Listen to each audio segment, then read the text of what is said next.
Hello friends, I'm Justin Red and today we're going to talk about what I do before season 1 to keep it fresh and still not get bored and get a little bit prepared, let's say, for when the season starts. Of course, that's in 2 weeks, but actually we're going to get M0 next week.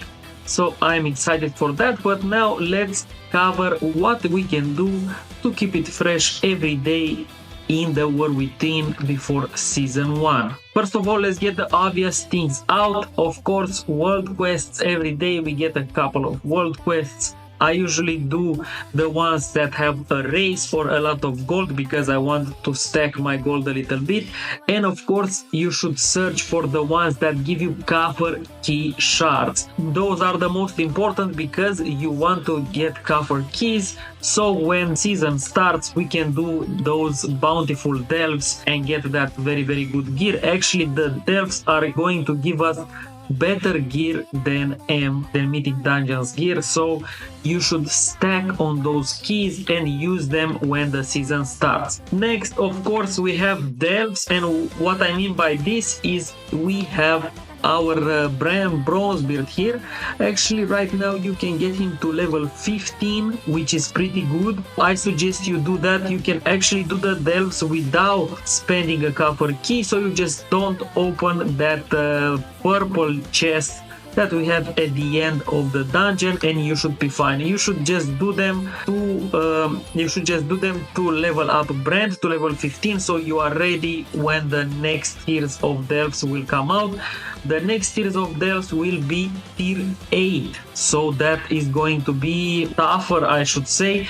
Tier 3 now it's pretty easy, but I think on tier 8 we are going to have a challenge. Then we have the events. I wouldn't say I do this daily because there are 3 events on the map actually for 3 zones, but I try to do one each day of the week. I know we have 7 days until the next reset, but for the first 3 days of the week I will try to do these events as well. First of all, we have Theater Troop. This will take you around 15 minutes, 20 minutes. It depends on how fast the people are doing the event and killing everything and doing all the objectives, but I don't think it should take you longer than 50 minutes. And at the end you get some crests, you get some Valestone and some very good renown XP. Then we have the second event, which is Awakening the Machine in the Ringing Deeps. This event, I must say, is the one that I like the most. You just go to an NPC in the Ringing Deeps and you say that you want to start Awakening the Machine. Then you will have 20 waves of enemies that you have to beat and actually keep the dwarf in the middle alive. If he dies, then you lost the game. You will still get rewards, but I suggest that you try to do all the 20 waves because the rewards when you kill the 20 waves are very good. What you should look for in this event, I think, is very important. The caster minions, the little dwarfs, the machinists, I think they are called. Just go ahead and interrupt them and they will die instantly if you interrupt them or CC them in any way. So that is a good tip to know for the event. Then we have our last event in Hollow Fall, which is called Spreading the Light. There you will get around 8 or 9 quests with a couple of dailies as well. That event, I think, is a bit more time consuming, but the renown that it gives you, it's very good actually. So you can actually spread it. If you don't have the time to do every quest at once, I think you should just spread it during like 2 or 3 days. You can do a couple of quests and then come back to them later. And last but not least, I should say the side quest, guys. I still didn't finish the side quests, so I'm working on that. I think I finished the Ringing Deeps and Isle of Dorn now.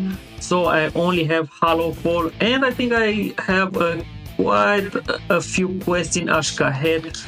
Maybe 1 or 2, but I'm mostly done with it. And when you are done with them, you should be around the renown 9, 10. Also, if you have done all the world quests every day, then at renown 10 you can get the tabard and start getting more and more renown from there. Of course, if we want to get to level 17 on each, because we get a restored coffer key there, which will be very important during the long run, because one more bountiful delve means a lot actually.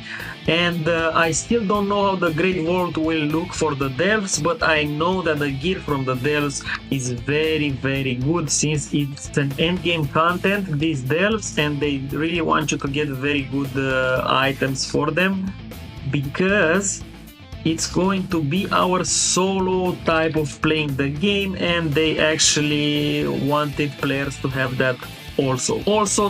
There are a couple of mounts that you can farm. We have Beledar. As you might know, this mount only spawns when the crystal goes to its shadow form, and then you can actually, to make it faster to kill, because people are killing it so fast, and there are so many spawn points on the map and you can get there in time and stuff like that. With 5 minutes to go, I will link in the description a weak aura that will help you know when the crystal will go to its shadow form. And when the crystal goes to the shadow form, you can search for a group, and then you can spread around the spawn points, and you will have the best chance on killing the rare and getting the mount. As you know, the drop rate is not that high, I should say, but I think it's a pretty good drop rate, and the mount is looking really cool, so you should farm that as well. There are a couple of more mounts that you should farm, like the one here, Seasbark, my favorite mount. I farmed this for 10 hours actually. For this one you will have to kill a rare that spawns every 6 to 10 hours in Ashkahet. That might be a long timer for you to wait, and it's not 100% that you will get the quest, so you might have to kill this guy 1 or 2 more times. Then you have to actually do a pretty tedious farm. But if you want to learn more about that, we will talk about how to farm these mounts in a different video. So let me know in the comments if you want a guide for most of the mounts and how to farm them in the War Within. So yeah, this is how I keep it fresh until season 1. If you enjoyed the video, throw a like and leave a comment if you are doing something else besides me, because I would really love to try some new things in the game, if there are any, of course. Thank you.